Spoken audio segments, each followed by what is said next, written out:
우리 주님 예수 그리스도의 이름으로 기도하옵나이다. 아멘. 19세기 후반에 미국에 있어서 가장 중요한 경제적인 기반은 면화 농사였다고 합니다. 누구나 이 솜으로 만든 옷을 입지 않으면 살아갈 수가 없는 그런 때였습니다. 그런데 이 면화는 땅의 힘을, 그러니까 비료가 아주 많이 필요한 그런 작물이라고 합니다. 몇 해를 농사 짓고 나면 더 이상 그 땅을 쓸 수 없을 만큼 땅이 척박해지고 맙니다. 유일한 방법은 질소 비료를 통해서 땅을 회복시키는 것이었는데, 당시에 질소 비료가 얼마나 비쌌냐면 한 해를 농사한 면화값보다 비쌌다고 합니다. 그러니까 농부들 입장에서는 농사를 짓기는 지어야 되겠는데 이 질소 비료를 사용하면 타산이 맞지 않는 그런 상황이 됐습니다. 농부들이 그때 이것을 어떻게 해결할 것인가, 그런 고민 속에서 찾아낸 사람이 조지 워싱턴 카버라는 농학자였습니다. 이분은 바른 그리스도인이었습니다. 하나님, 제게 주시는 지혜를 따라서 하나님의 방법을 찾게 하여 주시옵소서. 하나님, 문제가 있다면 해결 방법은 하나님께 있음을 믿습니다. 하나님, 제게 지혜를 허락하여 주옵소서. 늘 기도하고 하나님을 붙드는 분이셨습니다. 이분에게 왔을 때 그럼 같이 한번 연구를 해보십시다. 그리고 연구를 했는데 질소 비료를 쓰지 않고도 농사할 수 있는 방법을 찾아냈습니다. 다른 것이 아니라 땅콩 농사를 지으면 한 해를 지날 때에 땅콩이 햇빛을 받아들여서 그 받아들인 햇빛을 땅에 분출할 때 질소가 같이 분출이 되고, 그로 말미암아서 땅이 회복된다는 겁니다.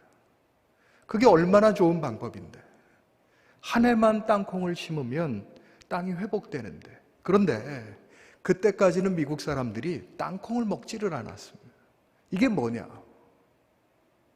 어느 날 농부들이 이 조지 워싱턴 카버 박사를 와서 항의를 합니다. 당신 말대로 우리가 땅콩을 심었는데 이렇게 많이 경작이 된 이 땅콩을 과연 어떡하란 말이요? 이렇게 따지니까 제가 한번 다시 하나님 앞에 기도하면서 방법을 한번 연구를 해보겠습니다. 이분이 하나님을 향해서 3가지 기도를 했다고 합니다. 첫째는, 하나님, 왜 이 우주는 창조하셔가지고 저에게 이 괴로움을 주십니까? 기도하자마자 하나님이 자신에게 주셨던 응답이 있었습니다. 설명해 줘봐야 알지 못할 거 물어보지도 마라. 두 번째는, 하나님, 왜 그 인간들은 창조하셔서 저에게 이 괴로움을 주십니까? 그랬더니 그 인간 하지 마라. 내 형상대로 만들어준 사람들이다. 세 번째는, 하나님, 왜 이 땅콩은 만드셔서 저에게 이 괴로움을 주십니까? 그랬더니 이 문제를 해결하기 위해서 너에게 지혜를 주었다. 그리고 이 문제를 연구할 수 있는 능력을 너에게 부어주었다. 오늘 우리들의 삶에도 생각지 못한 고난들이 너무나 많이 찾아올 때가 있습니다. 나는 선한 마음을 가지고 모든 일들을 행했는데 왜 나에게 이러한 어려움이 있는지, 나는 좋은 것으로 행하고자 했는데 왜 나에게 이렇게 감당할 수 없는 일들이 저에게 찾아오는, 어떨 때 이럴 때 있습니다. 하나님, 제 자식은 왜 이래야 됩니까? 제 아내는 왜 이래야 됩니까?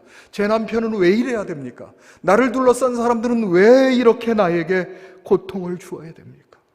다른 사람들은 다 인생에 평안함이 있는 것 같은데 왜 저에게는 이 평안함이 없습니까? 다른 사람들은 풍요의 기쁨을 누리는데 왜 저에게는 추수한 것도 없는 상황에서 겨울에 추위가 찾아옵니까? 사단은 묘하게 우리들의 연약한 부분을 공격합니다. 묘하죠. 건강의 문제를 가지고 내가 염려하기 시작하면 건강의 어려움이 찾아옵니다. 정말 내가 이거 써야 되겠다고 특별히 하나님 앞에 내가 이거 드렸다고 결심하는 그런 순간부터 나에게 물질의 빈곤이 찾아올 때가 있습니다. 신앙 안에서 바르게 사람을 세우고 양육하고 전도하고자 할 때에 사람들과의 관계의 파괴가 찾아올 때가 있습니다. 그때 우리들에게 겨울이 찾아오는 순간입니다. 그러면 그 겨울을 우리가 회피할 것인가? 아닙니다. 자연의 흐름을, 하나님께서 정해놓은 거룩한 흐름을 우리는 어느 한 사람도 회피할 수가 없습니다.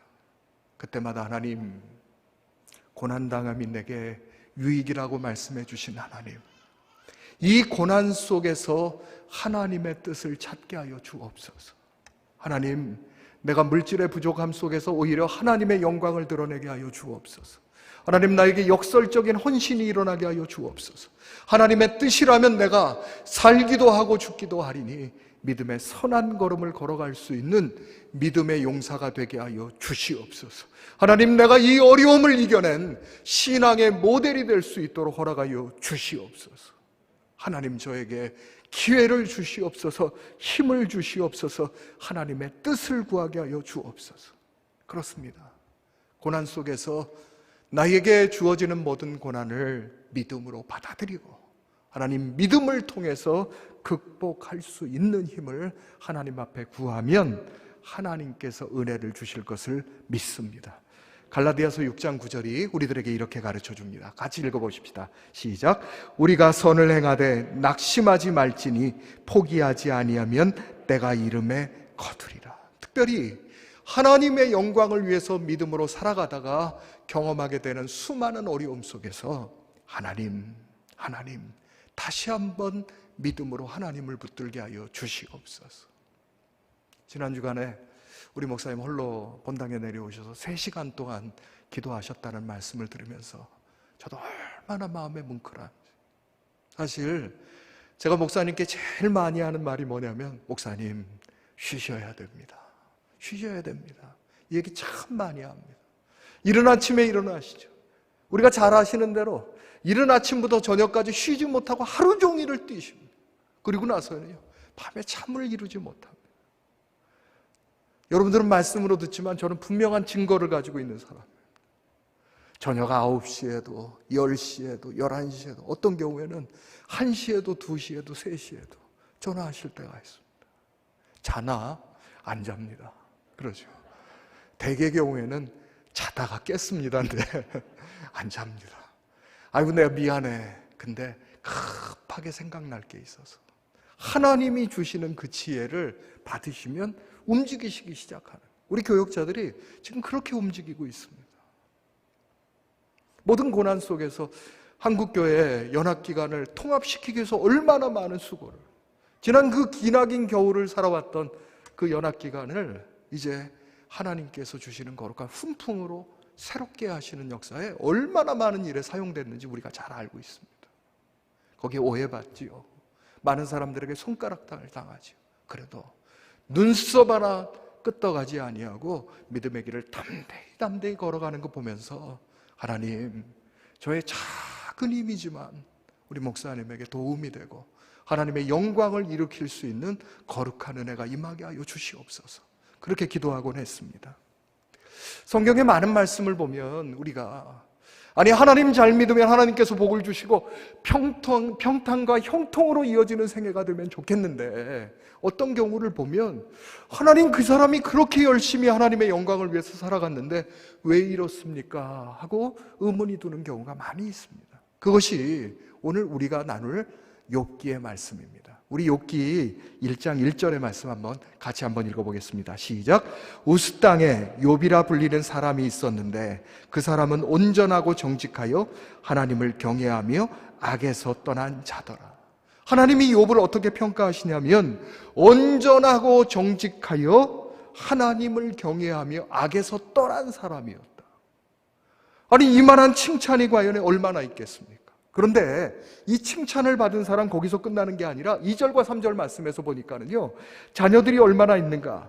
하나님께서 아들을 7을 주시고 딸을 3을 주시고, 그러니까 10명의 자녀를 주시고 거기에 소유물들이 얼마나 많은지. 그래서 2장 3절의 마지막에 그렇게 얘기하는 거예요. 이 사람은 동방 사람 중에 가장 훌륭한 사람, 다른 것이 아니라 하나님의 큰 복을 받은 그런 사람이었다. 다시 1절 말씀 한번 생각해 보세요. 온전했던 사람, 정직했던 사람, 그리고 하나님을 경외하면서 악에게 떠난 사람, 거기에 자손의 복을 받고 물질의 복을 받았던 그 사람, 이 사람에게 과연 무슨 염려와 걱정이 있었겠는가? 근데 이분이 하나님 앞에서 이 복을 받을 수 있었던 열쇠가 하나 있습니다. 그것이 5절의 말씀이죠. 보니까 그 자녀들을 향해서 여기 보니까 혹시 내 아들들이 죄를 범함으로, 같이 읽을까요? 마음으로 시작. 마음으로 하나님을 욕되게 하였을까 함이라. 욥의 행위가 항상 이러하였더라. 자녀들을 향해서도 한 사람 한 사람들의 자녀들이 하나님 앞에 바로 섰을까 그렇지 못할까? 하나님, 내 자녀가 하나님 앞에 바로 서게 하여 주시옵소서. 하나님 앞에 예배하고 하나님 나에게 자녀를 주심으로 인해서 감사하고 오히려 그 자녀들이 하나님 앞에 바로 서지 못할까 철저하게 회개하면서 믿음으로 나아가는 사람, 그 사람이 바로 욥이었습니다. 하나님께서도 이 욥을 사탄에게 내세울 때도 자신감이 있으셨습니다. 8절 한번 보세요. 여호와께서 사탄에게 이르시되, 읽어볼까요? 시작. 내가 내 종 욥을 주의하여 보았느냐? 그와 같이 온전하고 정직하여 하나님을 경외하며 악에서 떠난 자는 세상에 없느니라. 이 사람 한 사람, 이 한 사람이 온전하고 정직하며 나를 경외하고 악에서 떠난 그 사람이라. 그런데 사단이 뭐라 그럽니까? 여러분들 9절 보세요. 사단이 여호와께 대답하여 이르되, 읽어볼까요? 시작. 욥이 어찌 까닭없이 하나님을 경외하리까? 사실 세상 사람들이 우리에게 하는 이야기가 이런 얘기죠. 네가 복 받았으니까 신앙생활 잘하는 거지. 네가 복 받았으니까 신앙생활 잘하는 거지. 네가 복을 받지 않았다면 신앙생활 잘하겠는가? 근데 여러분들 스스로의 모습을 한번 되돌아보십시다. 우리들에게도 육신의 연약함이 있지 않습니까? 물질의 문제가 있지 않습니까? 내가 다 입을 열어 얘기하지 않아도 자녀들의 문제가 있지 않습니까? 내 아내, 내 부모님, 내 남편의 문제, 나에게도 수많은 염려와 걱정과 근심이 있지 않습니까? 그런데 왜 우리가 신앙생활을 합니까? 복을 받았기 때문에 신앙생활을 하는 것이 아니라 복의 근원이 되신 하나님 내가 믿음으로 붙들어야 나의 삶의 문제를 해결해 갈 수가 있고, 허물과제로 죽었던 나를 살리신 그 하나님을 믿음으로 붙들어야 내가 하나님의 영광을 이룰 수가 있기 때문에 나의 부끄러움과 나의 제약된 모든 것들을 하나님 앞에 철저하게 내려놓고 우리가 하나님을 붙드는 것이 아닙니까? 그것이 바로 우리들의 신앙생활인 줄로 믿습니다. 여러분들 잠시 옆에 있는 분들 한번 이렇게 쓱 하고 보세요. 모르겠어요. 어떤 분들은 저 사람 명품 입었네 이렇게 생각할지 모르겠어요. 저 사람 잘생겼네 못생겼네, 다른 것 아닙니다. 우리들의 옆에 있는 그분들에게도 염려가 있습니다. 걱정이 있습니다. 근심이 있습니다. 어떨 때는 다른 사람들에게 말할 수 없는 아픔들을 가지고 있습니다. 그러나 우리들에게 분명한 것이 있죠. 우리는 예수님을 붙든 사람인 줄로 믿습니다. 생명나무를 붙든 사람인 줄로 믿습니다. 하나님의 영광을 위해서 살아가는 사람인 줄로 믿습니다. 고난보다도 하나님을 더 크게 생각하고 믿음으로 하나님을 세워가는 사람인 줄로 믿습니다. 고난당할 때 오히려 고난당함이 내게 유익이라고 하나님의 영광을 내가 믿음으로 붙들면 하나님이 나에게 복을 주시리라. 하나님이 나에게 기회를 주시리라. 내가 하나님의 영광을 위한 도구가 되어지리라. 내가 헌신의 아이콘이 되리라. 이러한 믿음을 가지시는 분들인 줄로 믿습니다. 그럴 때 우리들의 신앙이 온전해집니다. 하나님을 붙들려고 하면 할수록 악한 마귀 사탄이 우리를 공격하기 시작하는 거죠.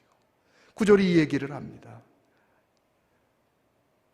욥이 어찌 까닭없이 하나님을 경외하리까? 그러더니요 11절에서 말씀해서 그러는 거예요. 이제 주의 손을 펴서 그의 모든 소유물을 치시면 그가 하나님을 향해서 욕할 거라. 욕할 거라. 하나님 그러시는 거예요. 그래 좋아. 그의 소유물 다 건드려도 좋아. 그러나 그의 생명만은 건드리지 말아라. 13절 말씀부터 욥에게 다가왔던 위기가 드러나기 시작합니다. 우리들의 어려움은요, 평안하기 시작할 때 찾아옵니다. 하나님을 향한 거룩한 신앙의 끈을 늦추기 시작할 때 그때서부터 어려움이 찾아오기 시작합니다. 욥의 자녀들이 함께 모여가지고 식사를 할 때입니다.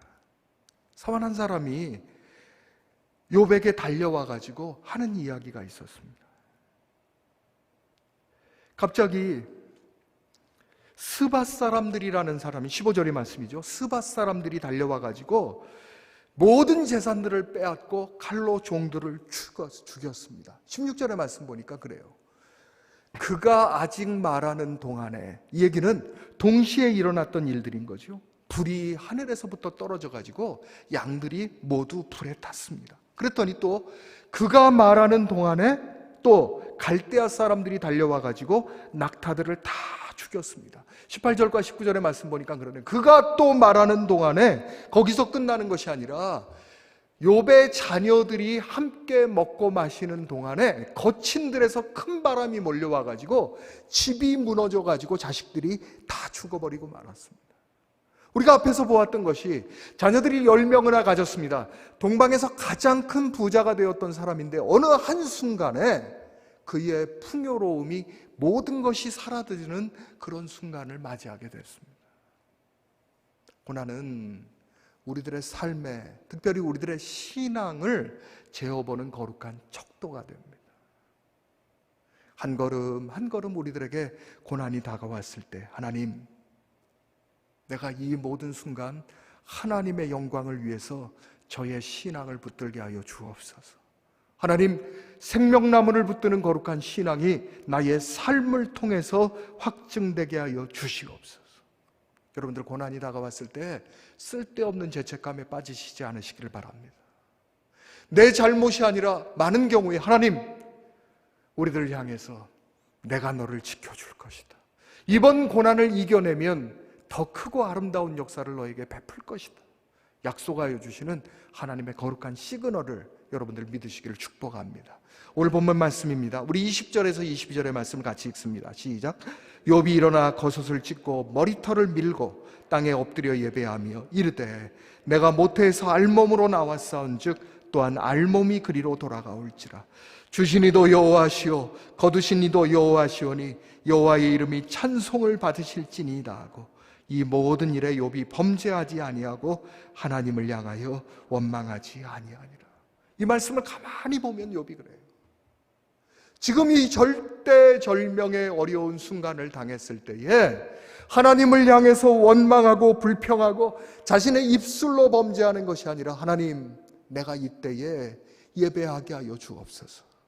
이분이 하나님 앞에 예배하면서 이런 기도를 했을 겁니다. 하나님, 허물과 죄로 인해서 죽었던 저, 하나님이 베풀어 주신 이 모든 것, 내가 갚을 수도 없고 헤아릴 수 없는 이 수많은 것을 주신 하나님 앞에서 하나님, 제가 감사하지 못한 생애를 살아왔다면 하나님, 이 순간 하나님 앞에 철저하게 회개할 수 있는 기회가 되게 하여 주옵소서.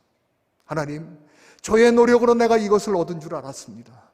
하나님의 그 소유권을 내가 다시 한번 확인할 수 있는 거룩한 기회가 되게 하여 주옵소서. 신앙생활은 반응에 달려 있습니다. 우리가 예수 믿는다고 해서 고난이 찾아오지 않는 것이 아닙니다. 제 친구 중에 한 사람이 새 차를 샀는데 같이 갔습니다. 미국에서는 차를 사면 그 자리에서 바로 계약이 끝나고 돈이 치러지면 바로 열쇠를 줍니다. 그러니까 그것을 우리는 차 주문하고 나서 좀 시간이 걸리잖아요. 배송돼 오는데. 그 자리에서 차 받아가지고 나오는데 차 가지고 주차장에서 나오다가 새 차입니다. 처음 시동을 걸고 처음 나온 차인데 나오자마자 밖으로 지나가는 차하고 부딪혔습니다. 다시 들어가니까 그 차를 판 딜러가 그러는 거예요. 신기록을 경신했다고. 무슨 신기록입니까? 그랬더니 지난번 기록은 3분이었는데 이번에는 2분으로 단축했습니다. 그러는 거예요. 제가 그때 뭐라고 좀 위로를 해야 되는데 할 말이 없는 거예요. 나중에 다 보험 처리하고 뭐 해서 다 처리는 했지만 그때 제가 큰 교훈 하나를 깨달았습니다. 새 차도 사고가 납니다. 오랜 신앙생활 한 사람도 고난이 다가오면 신앙이 흔들리게 되어 있습니다. 그때 하나님, 제가 이때 제 입술로 범죄하지 않게 하여 주옵소서. 하나님, 내 생각으로 범죄하지 않게 하여 주옵소서. 하나님, 내 표정까지라도 하나님 앞에서 범죄하지 않게 하여 주시옵소서.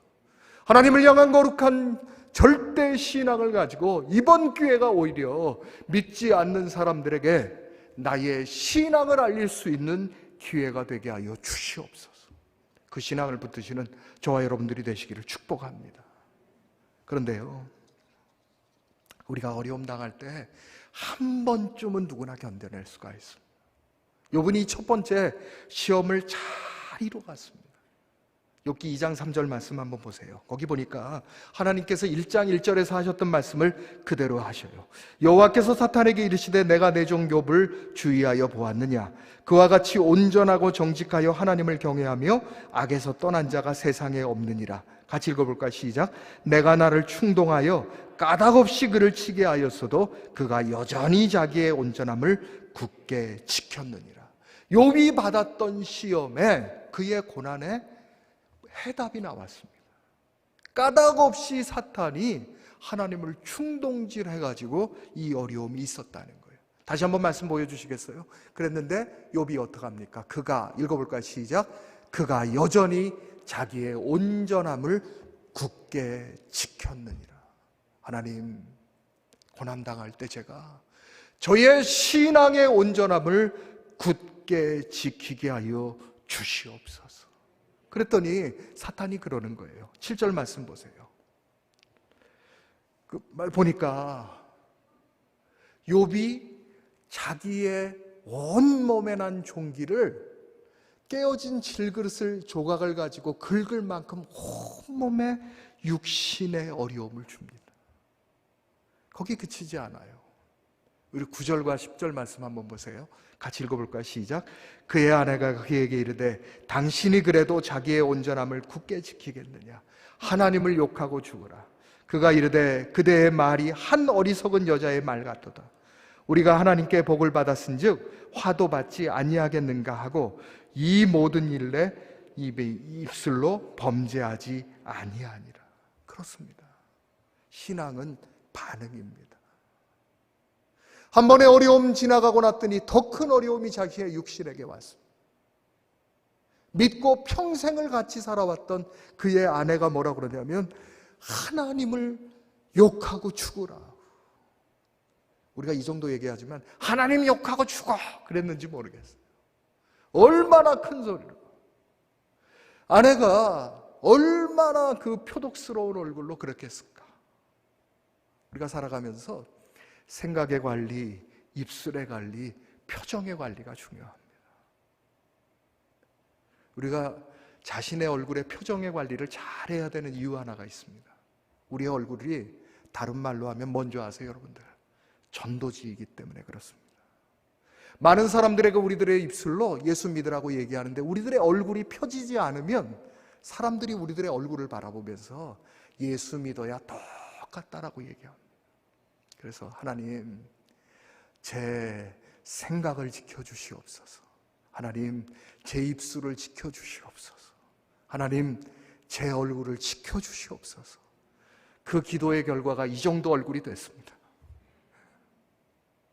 하나님 앞에서 하나님, 큰 일을 만나든지 작은 일을 만나든지 어려운 일을 만나든지 쉬운 일을 만나든지 고난의 일을 만나든지 기쁜 일을 만나든지 하나님, 제가 감당할 수 있는 일을 만나든지 감당할 수 없는 일을 만나든지 하나님을 향한 절대 신앙을 가지고 하나님, 나의 신앙을 지키고 나의 입술을 지키고 나의 표정을 지키면서 믿음의 길을 걷게 하여 주시옵소서.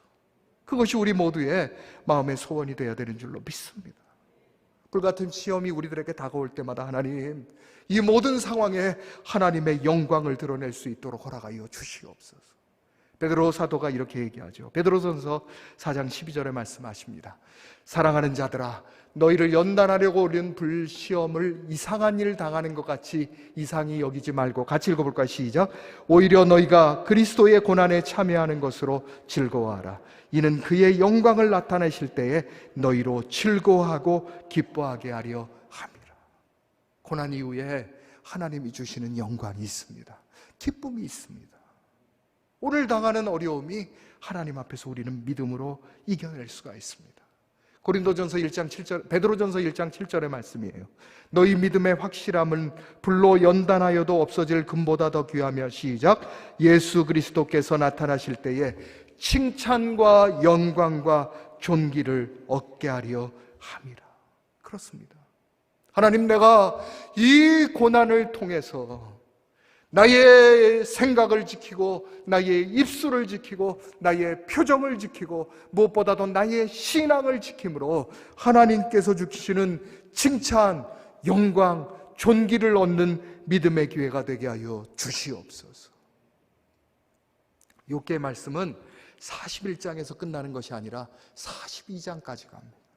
특별히 41장 9절에서 끝나는 것이 아니라 10절 이후의 말씀이 있습니다. 여러분들, 욥기 42장 10절의 말씀 한번 우리 같이 읽어볼까요? 시작. 욥이 그의 친구들을 위하여 기도할 때 여호와께서 욥의 공경을 돌이키시고 여호와께서 욥에게 이전 모든 소유보다 갑절이나 주신지라. 또 아들 7과 딸 3을 주셨더라. 하나님이 우리들에게 주시고 싶어 하시는 것, 회복의 은혜입니다. 고난 이후에 하나님께서 우리들에게 주시고 싶으신 건 이전의 것을 회복시키는 것을 넘어서 갑절의 은혜를 베풀어 주시는 것입니다. 오늘 당하는 현실에 넘어지지 마십시다. 이겨내십시다. 믿음으로 하나님 붙들면 하나님께서 반드시 은혜를 베풀어 주십니다. 이것이 우리들의 절대 신앙입니다. 여러분들 잘 아시는 대로 제가 알래스카라는 곳에서 10년을 살았습니다. 조금 추우면 영하 한 40도, 많이 추우면 영하 한 60도가 될 때가 있습니다.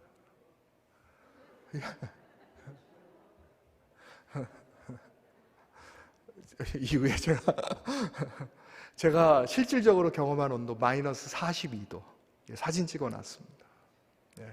다른 온도계 보면 영하 62도가 되는 때가 있었어요. 그런데 그때 아무리 바깥 활동을 좋아하는 사람이 있어도 밖에 나가서 무엇을 할 수가 없습니다. 그런데 관광객들이 오는 거예요. 아니, 이 추위에 그곳에 사는 사람들까지도 집 밖으로 나가기 싫어하는 그런 때인데, 이 추위가 어느 정도가 되냐면 입을 잘못 열면은요, 추위가 내 폐까지 들어오는 것 같아요. 제가 한 100m 정도의 거리를 그 온도에 걸어가는데 내가 이러다 죽겠다라는 생각을 했습니다. 입을 열면 갑작스러운 추위가 몰려옵니다.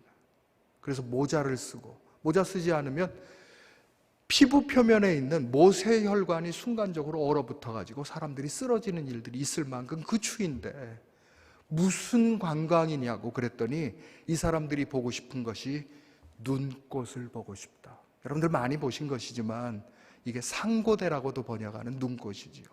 근데 이게요, 눈이 내려서 쌓인 것하고 분명히 다릅니다.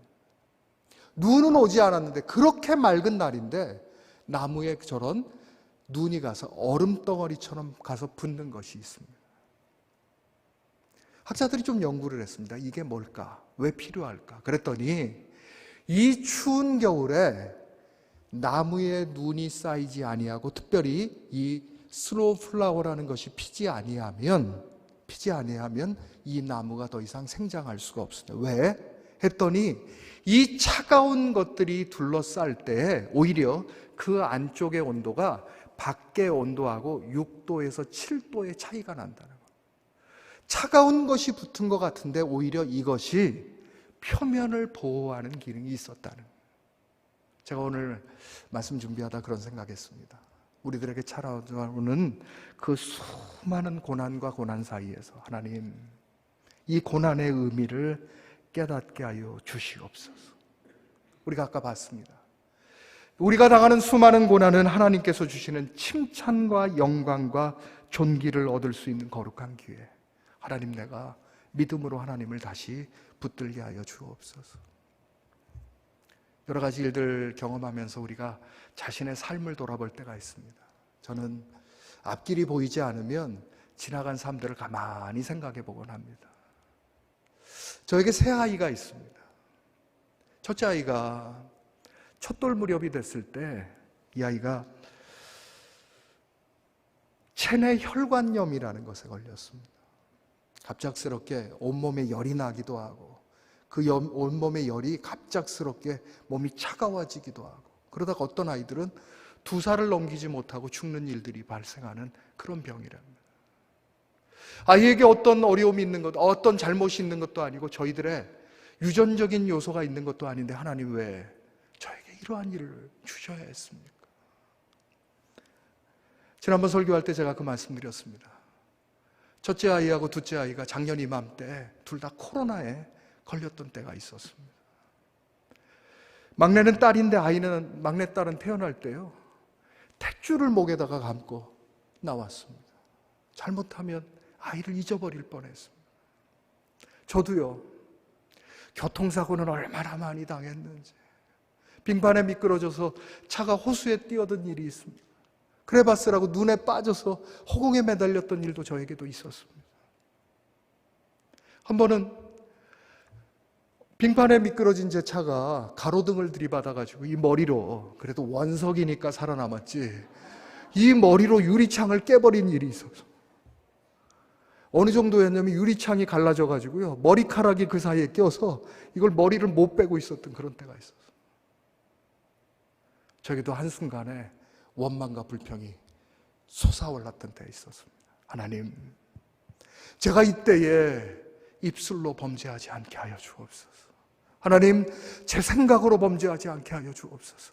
하나님, 이 일을 다른 사람들에게 얘기할 때에 하나님이 왜 나에게 이 고통을, 내게 왜 이 염려를 주셨나고 말하기 전에 하나님, 나에게 이때 나의 생명을 보호하여 주신 하나님을 찬양할 수 있는 은혜가 내게 임하게 하여 주옵소서.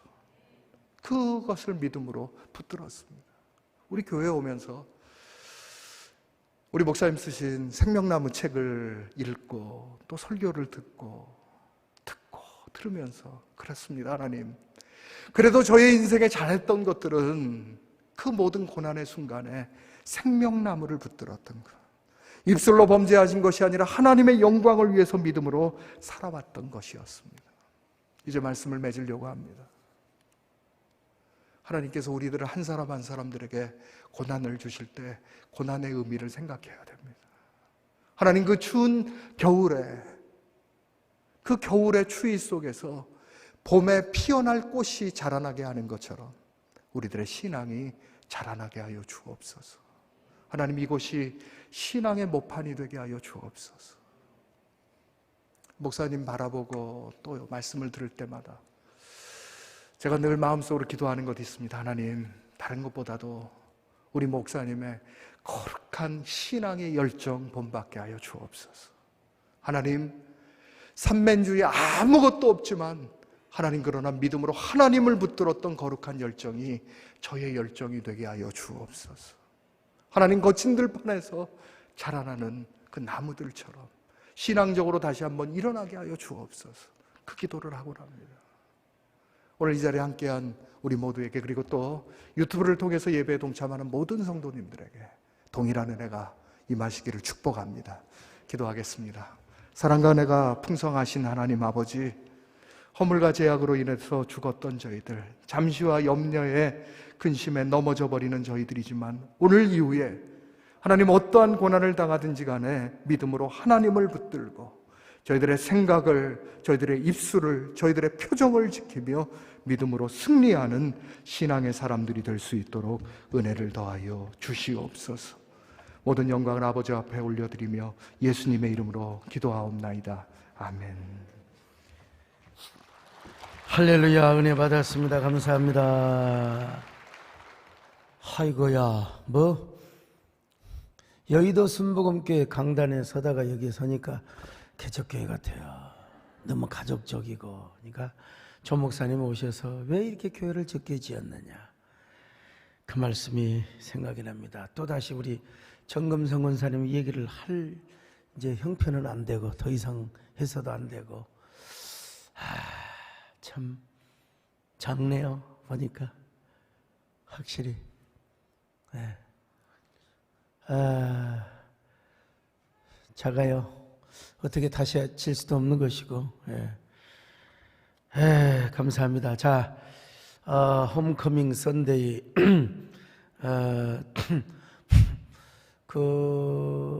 또 자신합니다, 여러분. 귀한 말씀 자신하니까 많은 분들 또 아직 교회 못 오신 분들 다 이렇게 권면하셔서